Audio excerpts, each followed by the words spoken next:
Hello Bhimavaram SRK college boys and girls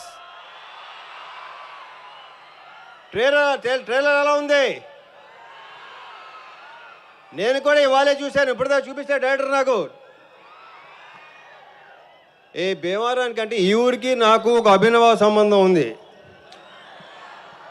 ఓ టైంలో like కొన్ని years back నేను ఇక్కడ నా జీవితంలో ఒక 8 నెలలు ఓన్లీ భీమవరంలోనే కేవలం సినిమాలు చూడటానికే ఉన్నా. మా తాతయ్య నానమ్మ ఇక్కడ ఉండేవాడు డిఎన్ఆర్ కాలేజ్ దగ్గర. సో ఆ 8 మంత్స్ అంటే ఆ 8 మంత్స్ ఎందుకున్నా, ఆ 8 మంత్స్ కాలేజ్కి వెళ్ళలేదా స్కూల్కి వెళ్ళలేదు మీకు డౌట్ రావచ్చు. మెట్రికేషన్ ఫెయిల్ అయ్యి ఇంక మళ్ళీ ఎగ్జామ్ రాయడానికి వచ్చాను. సో ఇక్కడ ఉన్న ఈ భీమవరానికి ఒక ఎక్సలెంట్ వైబ్ ఉంటుంది. అదేంటంటే ఎవరైనా మిమ్మల్ని అడిగారనుకో ఎవరైనా మీదే మాది భీమవరం అండి అని మామూలుగా చెప్పరు, ఇలా చెప్తారు. చాలా పొగరగా గర్వంగా చెప్పుకుంటారు. సో ఇక్కడ ఫుడ్ విషయం గురించి చెప్పాలంటే పెద్దగా ప్రత్యేకంగా చెప్పక్కర్లేదు.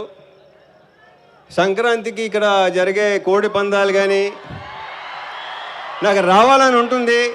కానీ నెక్స్ట్ సంక్రాంతికి ముందు రావడానికి ట్రై చేస్తా డెఫినెట్గా. అప్పుడు డెఫినెట్గా కోడి పందాల్లో కలుద్దాం.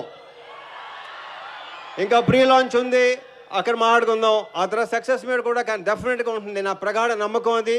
ఈ సినిమా మీకు బాగా నచ్చుతుంది. అందరి గురించి అప్పుడు మాట్లాడతాను. సో ఈ వైబ్ ఇలాగే కంటిన్యూ చేద్దాం. Okay sir K thank you Bhimavaram, thank you so much. Sir ఎలానో మీరు స్టేజ్ మీద ఉన్నారు, మీ ఆవిడ పాప కూడా ఉన్నారు, స్క్రీన్ మీద కప్పులు, ఒక్క 2 స్టెప్పులు వేస్తే